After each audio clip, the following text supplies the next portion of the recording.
Hey guys, it's Katie with S&B, and today we're going to install the particle separator part number 76-2013 on the 2020 Polaris Pro XP. We're going to start by removing the bed and removing these 4 bolts.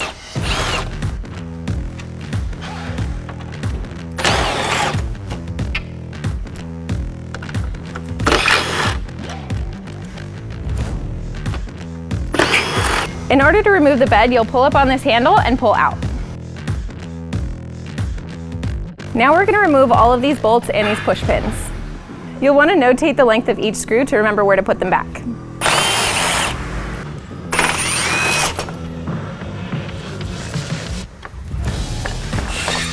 Remove this push rivet from the underside of the panel to release it. Now you're going to need to remove the back of both back seats by pushing in and pulling out. And then if you have a 2-seater, there's going to be a latch in the front and you'll have to remove the entire front seat.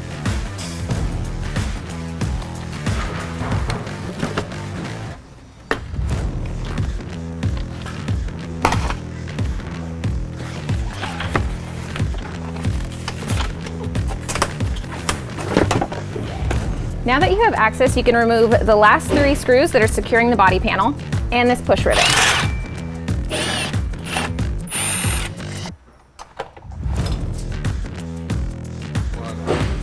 Now we're going to need to push this gasket through, and you can take the cap off to make it easier.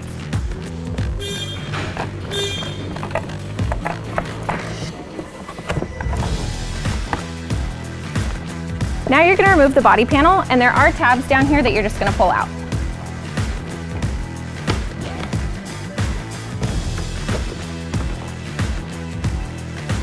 Next, you're going to remove this harness and remove these 3 screws and put them aside because they are special just for the brake lights.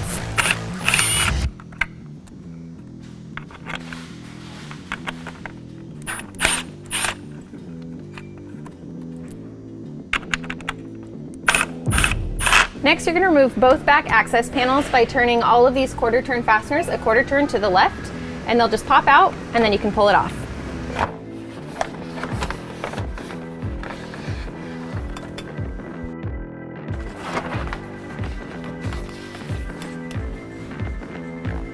Now we're going to remove this tube by loosening these 2 clamps.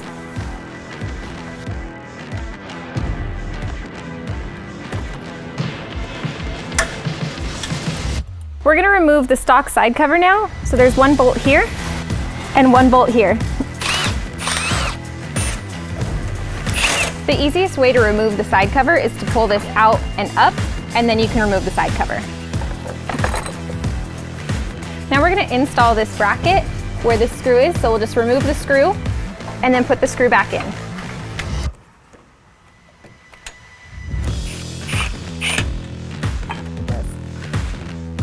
Next, you're going to loosely install this bracket here, just giving it enough room to rotate.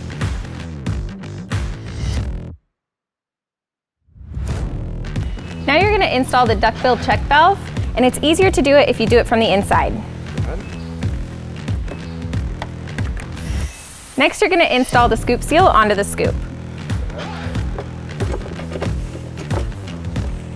Now we're going to loosely install the front bracket onto the scoop, and you're going to want the point facing the back.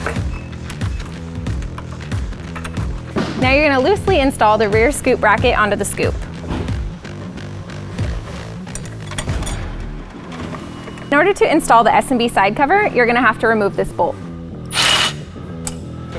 Now we're going to install the S&B side cover, and it's easier if you have someone help you lift up back here, and then you can just slide it in.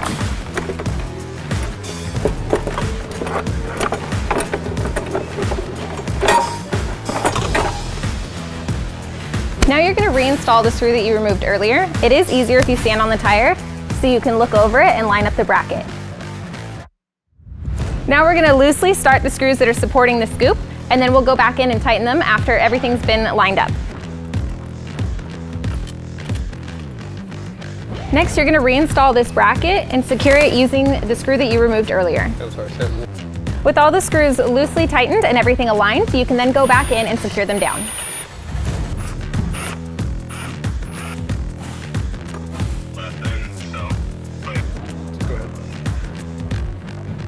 Using a wrench, tighten this back screw. To make things easier, we're going to install the coupler onto the particle separator with the clamp now. Now we're gonna install the particle separator onto the scoop seal, and you're gonna wanna push in pretty hard so it creates the perfect seal. And then you'll screw in the top by hand, you'll screw in the back, and then you'll tighten them down.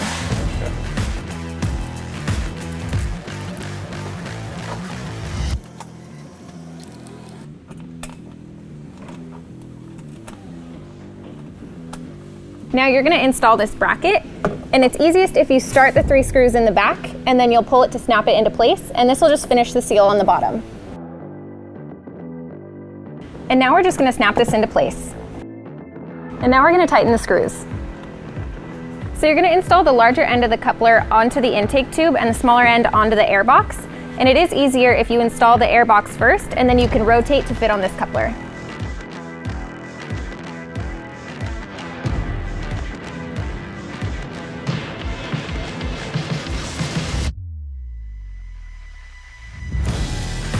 Then you'll just tighten down all 4 hose clamps.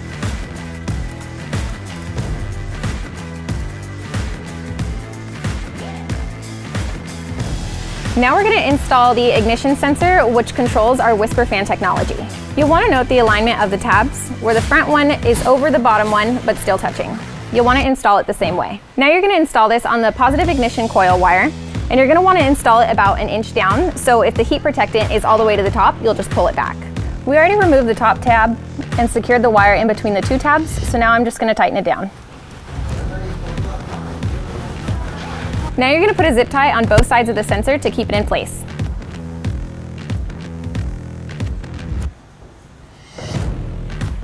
Now you're going to snake the connector through the hole above the heat shield, and then you'll secure the wire using a zip tie over here.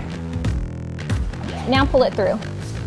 Next, you're going to flip both of the back seats. That way you can gain access to all of the screws, securing the bottom panel so you can remove it.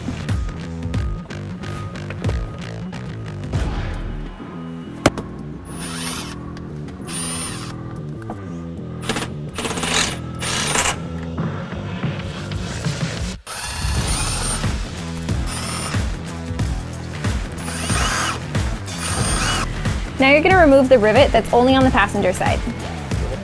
So depending on your seatbelt setup, you might have to remove some attachment points in order to get the bottom panel out. And then you'll just have to shimmy the bottom panel a little bit. We already got it out. And then you can just remove it.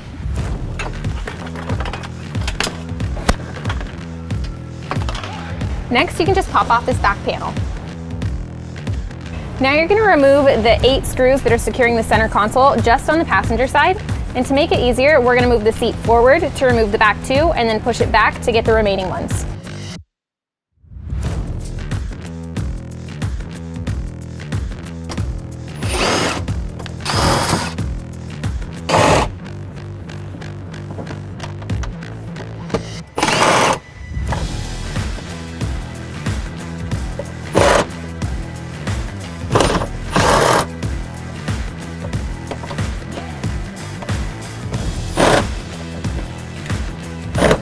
Now you're just going to lift this tab so you can remove this screw. Now we're going to remove the cup holder. Go ahead. Now to remove the dash console, you're just going to use a panel popper and lift in these 2 tabs.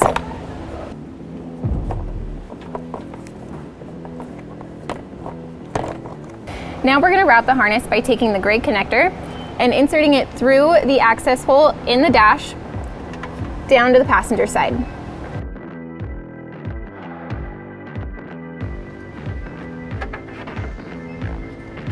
Now we're going to route the harness through the center console, and you're going to want to pull this out a little bit so you're able to get this in through the middle, and then you're going to be able to pull it out through the cup holder. Once you have it out a little bit, you'll be able to tuck in the remaining underneath the panel.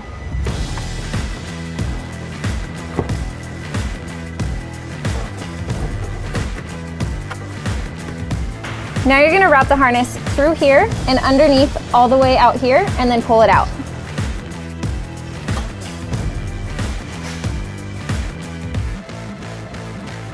So now you just need to finish routing the harness. So you're going to push it under here and then pull it all the way around, and then once it's over here, you can connect it to the Y-splitter harness. You want to get familiar with the Y-splitter harness. So the only female connector is going to connect to the main harness. The 4-pin connector is going to connect to the ignition harness, and the 3-pin is going to connect to the scavenge fan. Now I'm connecting the main harness and the ignition harness to the Y-splitter. Now you're going to route the Scavenge fan connector up and over the tube so it just sits on top. Now attach the 3-pin connector to the Scavenge fan connector and then zip tie it to hold it in place.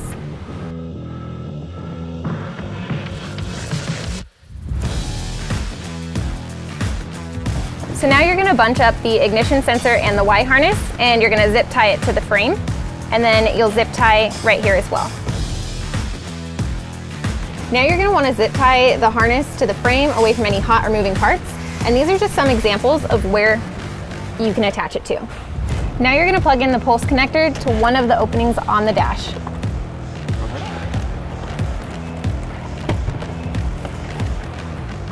You'll want to pull on the harness that's coming up from the center console just to make sure that it's tight, and then you'll bunch up the rest of it and zip tie it together. Now we're going to unclip this air box and we're going to remove the old seal and put in a new one.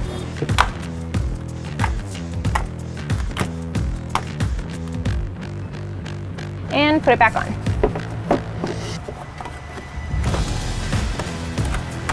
So now that all the wiring is done, you're going to want to turn the key one click, and then with our new whisper fan technology, you're not going to hear it. So you'll have to come back here and put your hand by the exhaust and you can feel the air. So that's it. Now we're just going to put it all back together.